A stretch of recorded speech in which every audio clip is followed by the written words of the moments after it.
All right, now on to the next topic. Let's talk about your business model and strategy. Yep. What does a deal actually look like when a GDI acquires a company? Walk me through the structure.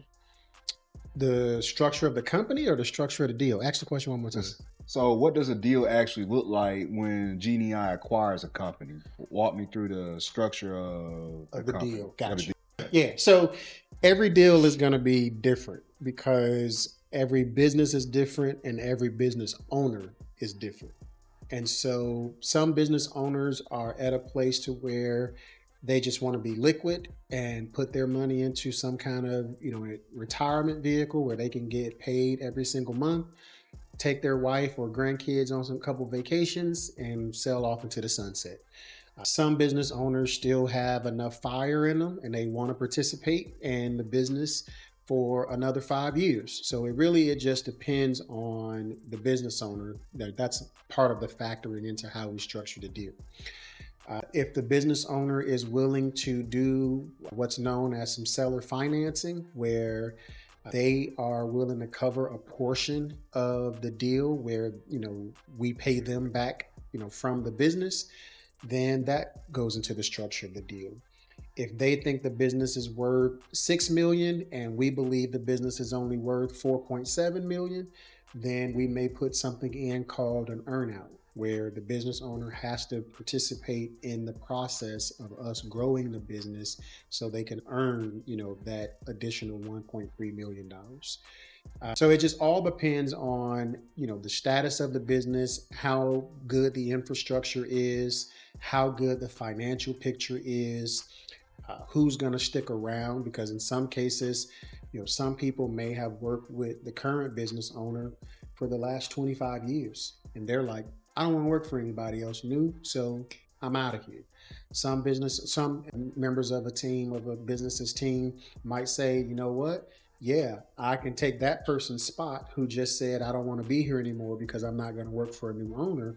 And now I can grow with the company for the next, 20, plus years.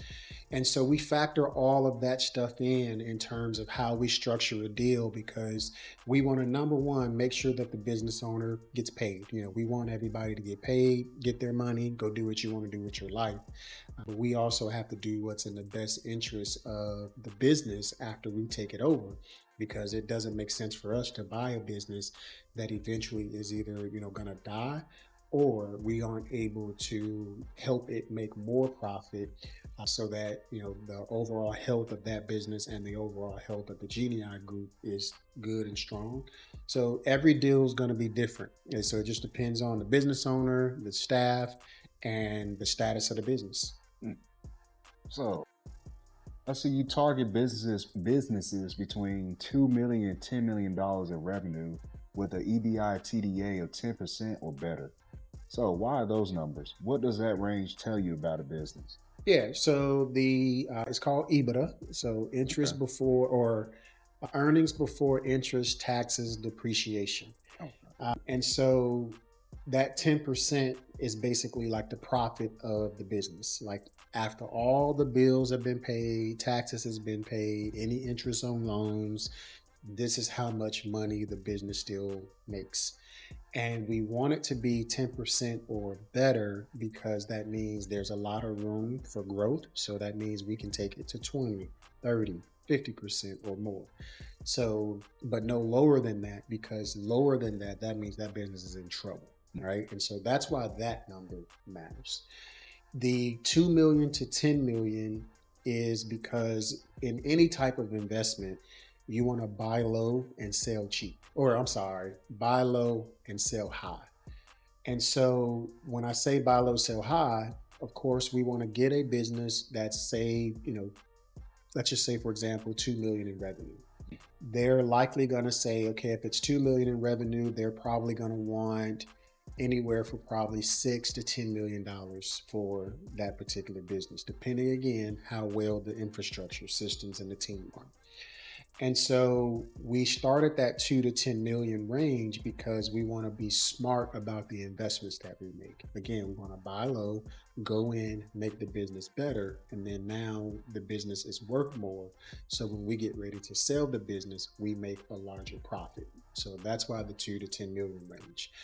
Of course, if a business is above the 10 million range, and based on our capital partners, the relationships and access to money, if we're able to pull off a 15 or more $1 million deal, then we will look at that deal and look to buy that business.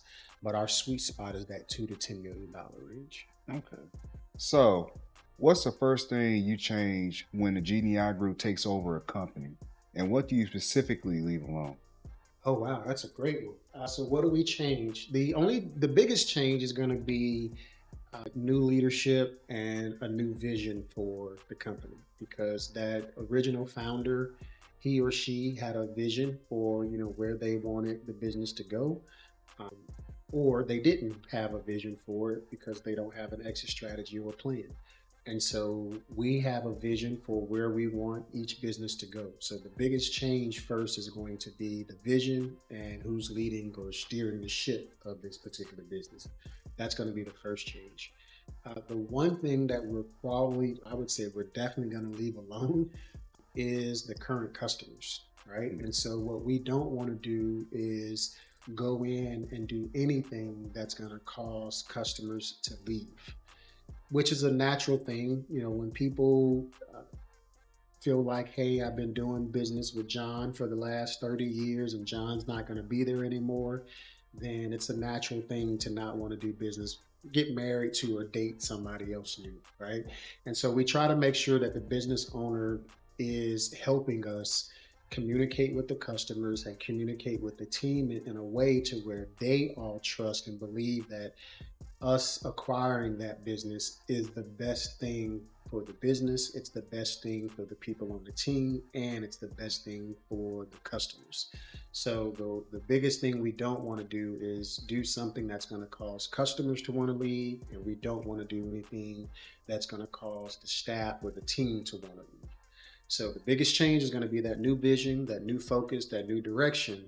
But we don't want to do anything that's going to cause, the most important people, which is your team and the customers, to walk away. Okay. So, you talk about systems over founder dependency. What does that look like inside a company that's been run by the same person for 25 years? Yeah, so systems over founder dependency means that the business can actually run without the founder being involved in it.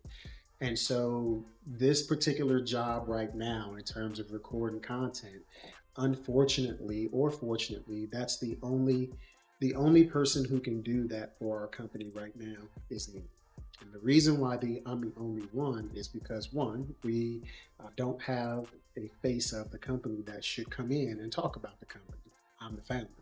However, me operating in certain positions removes founder dependency. So hiring a CEO, hiring a COO, hiring someone to handle marketing, someone to handle lead generation, which is our head of acquisitions, hiring people to sit in those specific seats, creating a system that I can plug them into, and then I don't have to be the one who reaches out to business brokers to find a business for sale. I don't have to be the one that evaluates the financials or the operations of the business. That's why we have that staff and that team in place. So that allows me to focus on relationships with capital partners, so that's banks, investors, private equity firms, investment banks, things like that. And it allows me to go out and basically be the evangelist for the business. I'm the one that goes and speaks and represents the business. But we have to be able to make sure that I'm not involved in the day-to-day operations. I can be the face all day. I can be the name, the face. I'm smiling. That's cool. Because guess what? We can eventually hire somebody else. Like State Farm does it all the time. Like Jake from State Farm. I've seen Jake from State Farm go from being a little white dude to now the black dude that they have on the State Farm commercials, right? So the face of the brand can always be swapped out and always be changed. It's just the founder, myself, I can't be working in any of those executive seats if we want to get rid of founder dependency. And so that's why you create a system. You plug in talented people, the highest and best talent that you can get access to. You plug them into that system, and then they go in, they run the business. It's no longer dependent on the founder, and the system and the team are running the business. Okay. You want one more question? Or... Come on, one more. Let's All go. right. How do you convince a business owner, someone who poured their life into something, that selling to you is the right move? Yeah. So legacy, right? So making sure that what they poured 20, 30, 40 years of their life into doesn't die, right? And so nobody wants, a business is a baby. So it's an idea, it's something you created from you. It's a baby. It's birth. It's a living, breathing thing, and it's a growing thing if the leader or the founder is also growing. And so being able to go into a business and say to that founder that we're going to take care of your baby. We're going to take your baby. We're going to nurture your baby. We're going to grow your baby. We're going to make sure that your baby can continue to live and thrive.